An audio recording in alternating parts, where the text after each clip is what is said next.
Dalam nama Bapa dan Putra dan Roh Kudus. Amin. Bapak, Ibu, Saudara-saudari terkasih, salam jumpa kembali dalam Renungan Inspiratif Minggu Biasa ke-20 berdasarkan Injil Lukas bab 12 ayat 49 sampai 53. Melemparkan api ke bumi. Bapak, Ibu, Saudara-saudari terkasih, pada tahun 1900 sebuah pemberontakan terjadi di Cina. Pemberontakan itu bertujuan menghalau orang-orang asing dan orang-orang Tionghoa yang beragama Kristen dari daratan Cina. Pada salah satu kesempatan, para pemberontak itu mengepung sebuah sekolah Kristen dan mengunci semua pintu gerbang.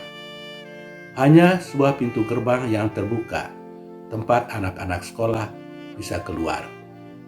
Sebuah salib besar ditempatkan melintang di pintu gerbang itu.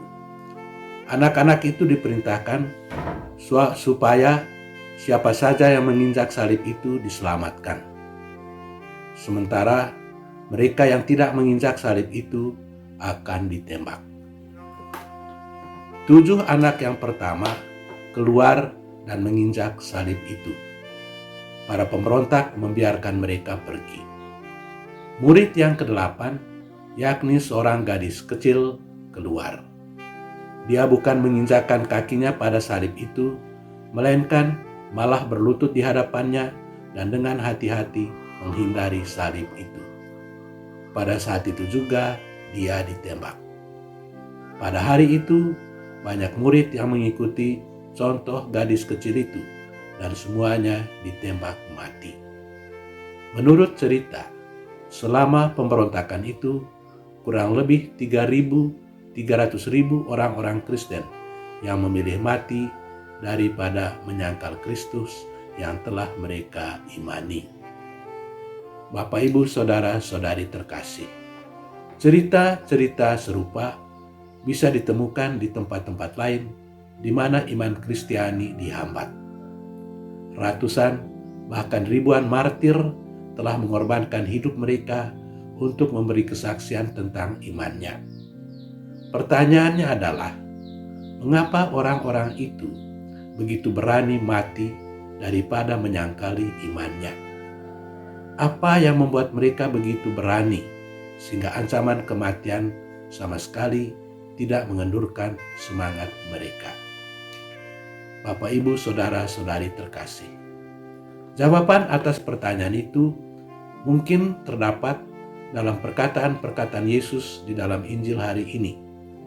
Aku datang untuk melemparkan api ke bumi, dan betapa aku berharap api itu akan tetap menyala. Injil Lukas bab 12 ayat 49.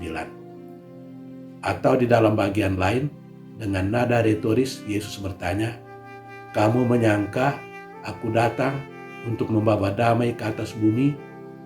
Bukan, kataku kepadamu, bukan damai, melainkan pertentangan. Lukas bab 12 ayat 51. Tetapi, apakah maksud pernyataan Yesus ketika dia menyatakan bahwa dia datang untuk melemparkan api ke dalam bumi dan betapa dia mengharapkan api itu cepat menyala? Api merupakan satu kekuatan yang luar biasa. Dia menjadi simbol dari suatu kekuatan yang sangat revolusioner. Ketika sesuatu, entah apa saja yang terbakar oleh api, maka barang itu tidak akan menjadi seperti semula. Dia akan berubah total. Kayu yang terbakar akan menjadi arang dan debu. Rumah yang terbakar tidak akan menjadi kembali seperti rumah, tetapi berubah menjadi puing-puing. Jadi, apapun yang terbakar pasti berubah bentuknya. Demikian pun halnya dengan pewartaan Yesus. Kabar gembira yang diwartakan oleh Yesus Kristus bukanlah ide-ide yang tidak mempunyai kekuatan dan cuma dipelajari supaya menjadi ahli tentang Yesus Kristus. Sebaliknya, ide-ide itu mempunyai kekuatan yang mestinya bisa mengubah hidup seseorang. Di dalam sabdanya itu terkandung kekuatan yang revolusioner. Aku datang bukan untuk membawa damai, tetapi pertentangan. Hal itu berarti bahwa sabda Yesus harus bisa merubah kemapanan hidup kita. Yesus datang bukan supaya kita tinggal aman-aman saja, melainkan supaya kita merasa terganggu dan terdorong untuk mengubah hidup kita. Sabda Yesus harus bisa menciptakan transformasi di dalam kehidupan kita. Bapak, Ibu, Saudara-saudari terkasih, membaca kisah kemartiran gadis cilik dalam cerita tadi dan ratusan atau mungkin ribuan kisah kemartiran lainnya, kita pun ditantang untuk bertanya diri, apakah yang telah kita korbankan karena telah mengikuti Yesus Kristus? Adakah sesuatu yang sungguh-sungguh kita korbankan karena kita mengenal Yesus? Adakah sesuatu di dalam diri kita yang sungguh-sungguh berubah karena pengenalan kita dengan Yesus Kristus? Semoga Tuhan memberkati kita. Amin. Dalam nama Bapa dan Putra dan Roh Kudus. Amin.